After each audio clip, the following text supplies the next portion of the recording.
Hey, what's up everybody, and welcome back to News Dose. So, Sony has found themselves in hot water once again this generation. They have had some serious problems with their PR pretty much all generation, but fans seem genuinely very angry over the latest situation regarding subscription stacking. You might have heard about this already, but they've kind of painted themselves into a corner here by making some very weird decisions, and I mean, it almost comes out like they flat out lied to their community. It is just this weird situation that just keeps getting worse. So we'll talk about that one later on in the video. And then also we do have yet another update for the Xbox Activision Blizzard acquisition. Once again, as we're having a little bit of a back and forth on whether or not there's any type of trouble in paradise. So stay tuned for that one as well. First though, if you do find yourself enjoying the video, and if you want to keep up to date with all of the latest gaming news, I cover Xbox, PlayStation, Nintendo, PC. If the Ouya was still around, I'd cover that. You got Google Stadia Mobile. We just like games here, so go and hit that bell notification and subscribe button below if you want to keep up to date with all of the latest gaming news. Other than that, though, let's just go and get right into things, starting off with Final Fantasy 16. Now, this is actually a game that I am personally really excited about. I do love the Final Fantasy franchise. It's actually among my all-time favorites, so without a doubt, I'm excited to see where they take the franchise next in Final Fantasy 16. However, so far up to this point, we really haven't seen too much on this game, and we don't really have a release date or a window or anything like that. But one thing that we do know is that they are planning to reveal some more information. They're supposed to reveal some gameplay, maybe possibly this spring. So we're kind of looking forward to that. And now we actually have gotten a little bit more information today because the producer of Final Fantasy XVI just revealed that it is in the final stretch of development. So this is a very good sign. And if there was any type of concern on whether or not this game will release anytime soon, it is looking like we are going to see Final Fantasy XVI sooner rather than later. There's actually a good chance with this latest news that maybe Final Fantasy XVI will release as early as 2022. My guess right now would either be late 2022 or early 2023. Now, with this latest information, I think the next step here is to officially show this game where we can get an exact release date and we can see some more concrete gameplay, because we haven't really seen anything on this game since its initial announcement. Now, they did say earlier this year that they were hoping to reveal some more information this spring, so there is a good chance in the next couple of months we could get that big blowout for Final Fantasy 16. Of course, we're also heading into the big event season as well. Xbox did confirm their showcase for June 12th just yesterday, and I imagine we will start to hear about some different showcases in the coming weeks as well. Next up here, Xbox did confirm their Xbox Games with Gold lineup for the month of May, and I mean, you should never really get your expectations up too much when it comes to Games with Gold. Usually it's not all that great, but you know what? There's at least one good game here worth checking out if you haven't already played it. If you take a look here, you have Yoku's Island Express, The Inner World: The Last Wind Monk, Hydro Thunder Hurricane, and then last but not least, you have Viva Pinata Party Animals. Now, this lineup isn't anything special or anything like that, and it's about what you would kind of expect coming from Xbox Games with Gold by this point, but I think at least one of these games here is worth being excited about, and that would be Yoku's Island Express. This is actually one of the better Metroidvania games on the market, and one thing that we have seen here in recent years is this uptick in interest for Metroidvania style games. So definitely check this one out. It's like this combination of pinball with a Metroidvania style of world. It is actually a very charming and likable game. I highly recommend checking that one out. Then there's Viva Pinatas. This is an older Xbox 360 title, but I absolutely love this series here. I know that they just look like cute and cuddly pinata-like animals, but, I mean, there's a dark side to this game. I mean, your pinatas, they're going to die. They just bleed candy all over the place, and they eat each other. I mean, like I said, there's a pretty mature concept to Viva Pinatas, but it is a pretty good series. And Party Animals here, this one does focus on mini games. I would have preferred one of the mainline entries, as this one isn't really as well received. But if you do like Viva Pinatas, you can definitely check that one out. And then Hydro Thunder Hurricane, I mean, it's nothing necessarily exceptional, but a pretty fun racing style of game. So if you do like that type of game, you can put that one on your list. All right, so let's go and talk about PlayStation, because they did a thing. Another thing that made their fan base legitimately upset. And I mean, they've been doing this a lot this generation, but I feel like that this one here, I mean, this is just a weird situation because they did it to themselves. And then they were upset that they did it to themselves and kind of blamed the community on it. Yeah, this is just a whole big mess, and I really don't know what PlayStation is doing by this point, but let's go and get into this and talk about exactly what is happening here.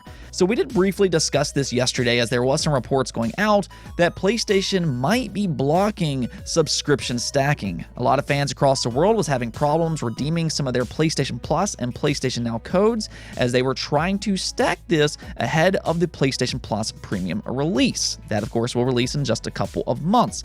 Now, we'll kind of get back to that in just a moment, but everything was kind of indicating that Sony was blocking subscription stacking, which is a new policy. We haven't seen them do this in the past. And while that has now since been confirmed, this goes beyond just subscription stacking, though. There's a little bit more to this. And let's actually go ahead and take a look at Video Game Chronicles here, as I feel like they had a pretty good write-up on this overall topic. They said that in an update to its official PlayStation Plus FAQ page made on Friday, the platform holder claimed it had blocked subscription stacking temporarily and confirmed that going forwards, any voucher codes will be redeemable until after an existing membership expires. In addition, Sony said that for existing subscribers, vouchers will now convert to time equivalent to the monetary value of their subscription. That is definitely strange, but continuing on. For example, a 1-month PlayStation Plus voucher will provide access to approximately 3 weeks of PlayStation Plus Extra or approximately 2.5 weeks of PlayStation Plus Premium. A 1-month PlayStation Now voucher will provide access to approximately 3 weeks of PlayStation Plus Premium. So not only have they removed the ability for subscription stacking, which has the community on edge right now, but on top of that, it's not even a one-to-one transition anymore. And that right there is a major problem and why a lot of people are upset about this overall situation. If you want to go back to the original blog post that PlayStation posted about PlayStation Plus Premium on March 29th, they very clearly state this. When the new PlayStation Plus service launches, PlayStation Now will transition into the new PlayStation Plus offering and will no longer be available as a standalone service. And here is the key line. PlayStation Now customers will migrate over to PlayStation Plus Premium with no increase to their current subscription fees at launch. Fast forward one single month, and they have completely backtracked on that after people had tried to get a deal for PlayStation Plus Premium. Because that right there is the thing. PlayStation Plus Premium costs $120 a year. But the thing is, they're telling you that if you are a PlayStation Now customer, well, it'll just transition right into PlayStation Plus Premium at no additional cost. And, well, PlayStation Now is actually cheaper. So people caught on to that, and this isn't like some loophole. This is what Sony had told fans. They started to stack those subscription services for years and years. On top of that, there was also a sale on their very own website. This was posted by Wario64 on April 3rd, where he said that PlayStation Now 12-month subscription is $60 on US PSN. Will convert to PlayStation Plus Premium in June, which at the time, that's what everybody believed. So then suddenly, everybody starts stacking those PlayStation Plus subscriptions. People are now buying 2, 3, 4, 5, 6, or even 7 years of PlayStation Now subscriptions because previously what we knew, thanks to what PlayStation told us, was that it was going to be a one-to-one transition into PlayStation Plus Premium. But now all of a sudden, Sony, this multi-billion-dollar company, they kind of figured out, hang on here, we might have made a mistake. People are getting PlayStation Plus Premium for far too cheap and they're not able to stack it. No, we can't be having any of this. We need to stop it right now. But that right there is the problem that I have with what they're doing. I think that if they wanted to implement this policy where they didn't want to stack subscriptions anymore, okay, that's perfectly fine, but you have to let fans know in advance. But instead what they did is they did it after the fact. Now fans have already paid for like 5, 6, 7 years worth of PlayStation Now because they thought that this was going to be a one-to-one transition. They paid for those subscriptions fairly based off of your current policies at the time. And now they're no longer getting what they paid for. That to me is a problem. So I think Sony just didn't deal with this situation very well at all. They told fans one thing and then they did another. And this has kind of been Sony's motto throughout this generation. I don't know what they're currently doing, but on one side, they make excellent games. I don't think anybody can debate that. They really do make some of the best games in the entire industry. But in terms of their PR, They really need to get their act together, and I think that this is just kind of the latest example of that. I guess it is what it is at the end of the day, but let me know what you think about this entire situation. Do you think Sony is right for what they're doing, or do you agree with the community that is upset over this entire situation? Let me know in the comments below. Moving on, though, we are going to talk a little bit more about that Xbox Activision Blizzard acquisition today. I know that there's a lot of people out there kind of wondering what's going to happen next with this acquisition. Is it going to make it through regulations, or is it not? And well, about that, we've had two different outlets over the last 24 hours kind of go back and forth about that exact topic, and I thought we'd go ahead and talk about it because I just feel like that there's too much misinformation out there regarding this Xbox Activision Blizzard acquisition. The thing I want to kind of lead off here with is that an acquisition of this size, really kind of any acquisition period, is a complicated matter that I don't think most people are necessarily qualified to talk about. But at the same time, this is a very big topic in the game industry. So we're going to have a lot of reports regarding this Activision Blizzard acquisition. And one thing that I have seen since this was first announced, what was it, back in January, there has been a lot of fear-mongering type of articles that really tries to sway the community in a specific direction and to just kind of paint a picture that this acquisition is at some type of major risk. And I've said it before, but you need to kind of be cautious over these type of articles because, again, I don't think most people are really qualified to necessarily talk about this topic. But there is one person that I do listen to regarding these type of topics, and that would be Virtual Legality. He is by far the best source to follow if you want to know more about these acquisitions and what is going to happen next. No, he's not going to be able to give you a 100% definitive answer. That's not what he's trying to do, but he explains to you what is happening with these acquisitions. And anytime I've ever had a question regarding the Activision Blizzard acquisition or the Bethesda acquisition, I've always listened to his videos because he does a phenomenal and absolutely outstanding job at explaining this in layman terms for your average person to kind of understand. Definitely check out his channel. I will leave it in the link in the description below, but something happened yesterday thanks to Bloomberg posting this article. Bloomberg posted that Wall Street is betting that Microsoft Activision deal will fail. That was quite a title to say the least, but this did create a panic online. Now, you should probably read the article yourself. It kind of talks about the FTC and how they're trying to be more strict on these mega corporations, and that because investors are not currently buying more stock from Activision Blizzard, that maybe that is a sign that this deal is at risk and they just don't believe that it will actually make it through regulations. So again, it did create a bit of a panic online that maybe this acquisition was indeed not going to make it through, but then Virtual Legality actually responded. Now, I'm not going to talk about everything that he said in his video. I will leave a link in that in the description below, but what I will do here is show what Hogue Law stated over on Twitter. He responded by saying, "There is no indication that Wall Street believes that the deal will fail. Microsoft Activision is trending at 70-30 from the market with a year plus of time value of money, discounts in an inflammatory environment also incorporated. Complete, unmitigated bull jive," was his response. So that is a pretty strong statement, but he does go on to clarify in his video where he talks about this exact topic. Again, I will leave a link to that in the description below. That way you can kind of learn a little bit more about this acquisition as well. He does go into great detail, and I feel like with so many people kind of eyeing this acquisition and they're so interested in what's going to happen next, the less chaos that we have to deal with online, the better. I've said it before.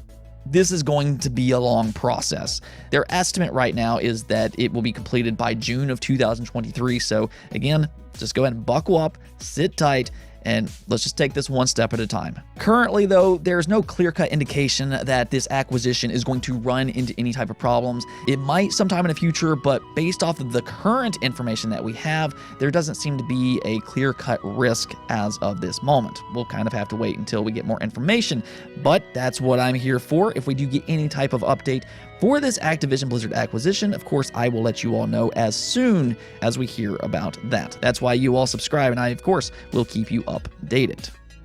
Let's go and take a look at the poll of the day, though, where I asked you all, what already announced Xbox game are you most hoping to get an update for at the Xbox Bethesda Showcase on June 12th? And as no big surprise here, most of you all did vote for Starfield, being 47% of you. Second place was Fable with 25%, then Avowed for 18%, and then here at the bottom you have Redfall at 5%, and then Other, which includes games like Perfect Dark, Hellblade 2, Forza Motorsports, and many others. And that right there is the thing, because while the clear winner here is Starfield, we'll get back to that here in just a moment, overall, Xbox, they have a lot of games that they could possibly show at this event. Now, that includes games that has already been announced, and then there's also some games that hasn't been announced. So there's a lot of possibilities of what could possibly be at this event, and potentially this could be a really good and exciting event. Now, I am kind of interested to see how long this event will last, though. Is it going to be 60 minutes? Is it going to be 90 minutes? But, I mean, I guess we'll just have to kind of wait and see on all that. But one thing is very clear here, most of you all are really excited to see Starfield. And I just find all of this so interesting because there's not a lot of games that can build this amount of hype while literally showing like next to nothing about said game. That really just kind of shows you the reputation of Bethesda, as they have made some of the all-time great RPGs, such as Fallout and The Elder Scrolls, specifically with Skyrim. So there's definitely some excitement to see what they can do with a completely new IP set in space. And, well, it looks like we're not going to have to wait too much longer, as Starfield more than likely will get its big blowout reveal gameplay and everything on June 12th. If there's any two games that I would be willing to bet would be here at this Xbox Bethesda showcase, it would be Starfield and then Redfall. So it looks like all the anticipation, the waiting to see exactly what this game is finally almost over, as that showcase will be on June 12th. Now let's just kind of cross our fingers and hope that Starfield meets expectations. Anyways, though, that's it for this episode, but if you liked the video, don't forget to bell notification and subscribe button for more content just like this. Also, if you'd like to support the channel through Patreon, thank you for making this content possible. Peace out.